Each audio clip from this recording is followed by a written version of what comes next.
Hello everyone, welcome to Abhipedia powered by Abhimanyu IAS. आज के session में इस वीडियो में हम क्या बात करने वाले हैं, सेंट्रल बैंक ऑफ इंडिया की पोस्ट्स निकली हैं एसओ के रिगार्डिंग। जो स्पेशलिस्ट ऑफिसर्स होते हैं उसके लिए सेंट्रल बैंक ऑफ इंडिया की पोस्ट निकली हैं और टोटल मिला के इट इज़ ऑफ 115 पोस्ट निकली हैं पूरी की पूरी। लेकिन हम अभी कंसर्न है लीगल ऑफिसर के लिए, तो लीगल ऑफिसर के लिए पोस्ट्स निकली हैं and the number is 20 post निकली है सेंट्रल बैंक ऑफ इंडिया में लॉ ऑफिसर के लिए। तो चलिए नोटिफिकेशन को पूरा एनालाइज कर लेते हैं कि नोटिफिकेशन में क्या क्या बातें की गई हैं।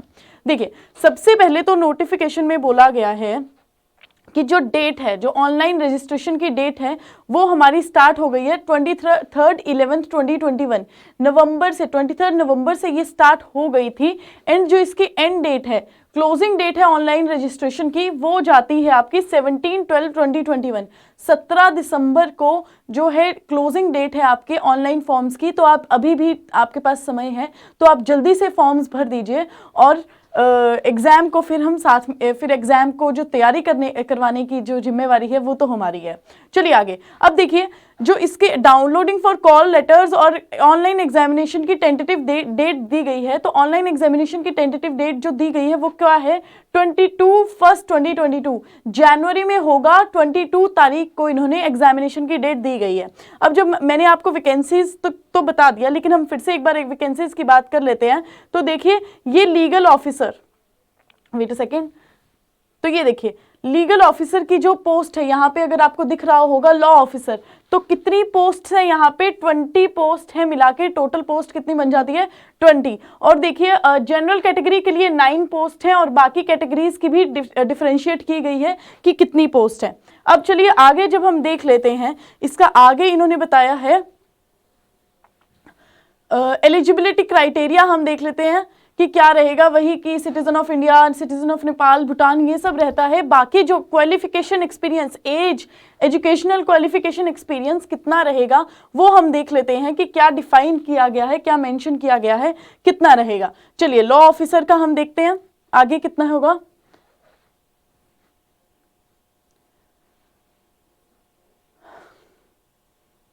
जी लॉ देखिए यहाँ पे हमारा लॉ ऑफिसर का आ जाता है। तो लॉ ऑफिसर के लिए एज की क्वालिफिकेशन कितनी दी गई है, एज की क्वालिफिकेशन है 20 years minimum and maximum is it of 35 years. Age भी ज़्यादा दी गई है। जो अगर आप एसओ, आईबीपीएस एसओ की बात करें तो उसमें 30 ईयर्स होती है, बट यहाँ पे कितनी है, 35 ईयर्स है।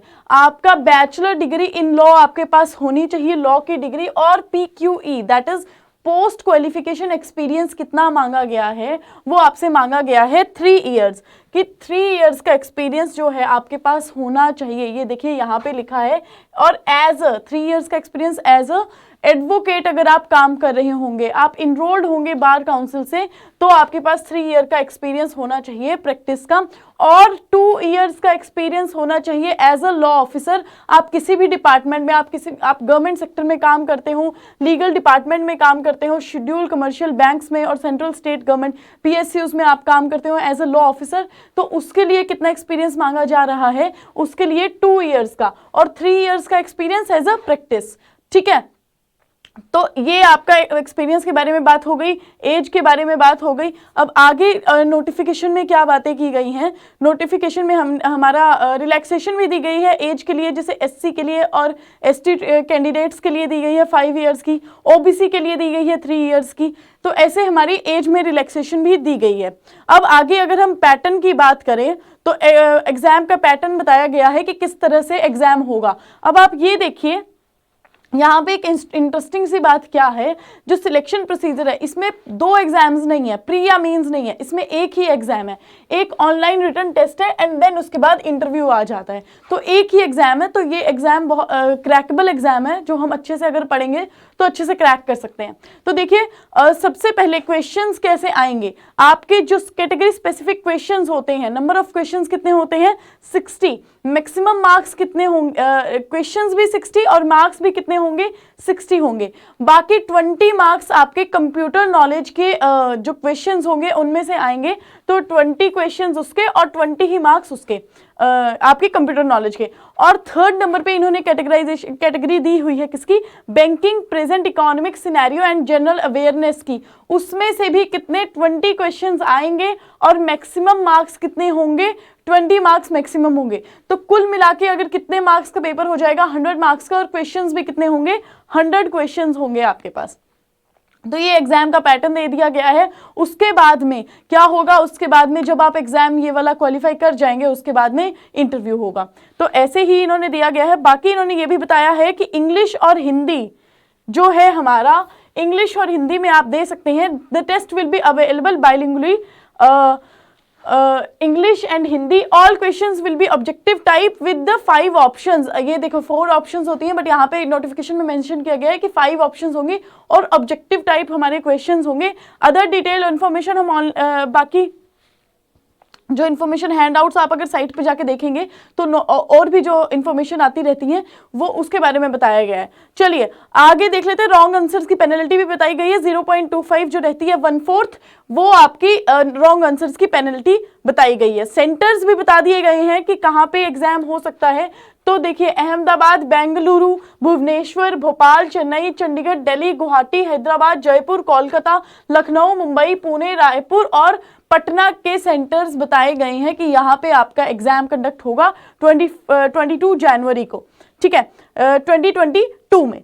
अब देखिए आगे हम चलते हैं तो आगे क्या बात की गई है। आगे इन्होंने बात की गई है कि एप्लीकेशन फी जो है, फीस आपकी कितनी लगेगी, वो हमारी लगेगी जो हमारे SC एंड ST कैंडिडेट्स रहेंगे उनके लिए फीस है 175 plus GST। And what is the amount of GST, 18% extra इन्होंने लिखा है, GST का 18% एक्स्ट्रा लगेगा, तो 175 प्लस GST रहेगा। और अदर कैंडिडेट्स के लिए कितना रहेगा, 850 रुपीज रहेगा प्लस GST लगेगा। बाकी आगे इसमें जनरल इंस्ट्रक्शंस की बात की गई है कि कैसे आपने एग्जाम फिल करना है। इसमें बातें की गई हैं कि आपको जो फोटोज़ वगैरह हैं, जो अपनी फ़ोटो है, आपको जो साइन होते हैं और जो थंब इम्प्रेशन होता है उसके बारे में भी बताया गया है। फोटो आपकी कलर्ड पिक्चर की होनी चाहिए। उसके जो साइज होते हैं जब हम ऑनलाइन अपलोड करते हैं, स्कैंड आपको फोटो होनी चाहिए। आपके जो सिग्नेचर है वो भी आपके स्कैंड होने चाहिए जब आप फॉर्म को फिल करेंगे। तो ये सब बातें इसमें दी गई हैं। ये देखिए हाउ टू अप्लाई में सब कुछ दिया गया है कि scan their photograph and signature, और कलर्ड आपकी फोटोग्राफ होनी चाहिए, ब्लैक एंड व्हाइट फोटो नहीं दी है। और जो सिग्नेचर होने चाहिए वो व्हाइट पेपर में विद ब्लैक इंक पेन बोला गया है कि ब्लैक इंक पेन वाले से आप सिग्नेचर करेंगे पेन से, और उसके बाद उसको स्कैन करके अपलोड करेंगे, ठीक है। तो ये सब बातें हमारी नोटिफिकेशन में दी गई है। हमको इतना जानने की ज़रूरत होती है। उसके बाद में तो जब आप फॉर्म फिल करेंगे तो आपको चीज़ें पता लग जाएंगी, क्योंकि हमने बहुत ज़्यादा फॉर्म्स हम फिल करते हैं, हमें पता होता है किस अकॉर्डिंग हमें फॉर्म भरना है। तो ये रहा हमारी जो सेंट्रल बैंक ऑफ इंडिया की जो नोटिफिकेशन आई है उसका पूरा का पूरा हमने एनालाइज कर दिया कि कैसे फॉर्म भरना है, कितनी वैकेंसीज हैं, पैटर्न क्या है एग्जाम का। जो सिलेबस है वो तो यहाँ पे मेंशन नहीं किया गया। सिलेबस हम आपको अगले वीडियो में बताएंगे कि क्या सिलेबस रहेगा सेंट्रल बैंक ऑफ इंडिया के जो एग्जाम ये जो निकला है उसके लिए, लीगल ऑफिसर की स्ट्रीम के लिए। तो आई होप आपको ये सेशन अच्छा लगा होगा। देखिए अभी 17 तक की डेट है, तो आप जाइए जल्दी से और एग्जाम को जो फॉर्म है वो फिल कर दीजिए। लॉ ग्रेजुएट्स के लिए बहुत ही ज़्यादा अच्छी अपॉर्चुनिटी है ये, इसीलिए आप इसे अभी भी 17 तारीख तक की डेट है, तो जाइए और इसे फॉर्म को फिल कर दीजिए। तैयारी की जिम्मेवारी हमारी है, हम आपको एग्जाम अच्छे से तैयार करवाएंगे, ठीक है जी। Thank you so much guys, thank you for the session, और नेक्स्ट सेशन में मिलते हैं। Thank you.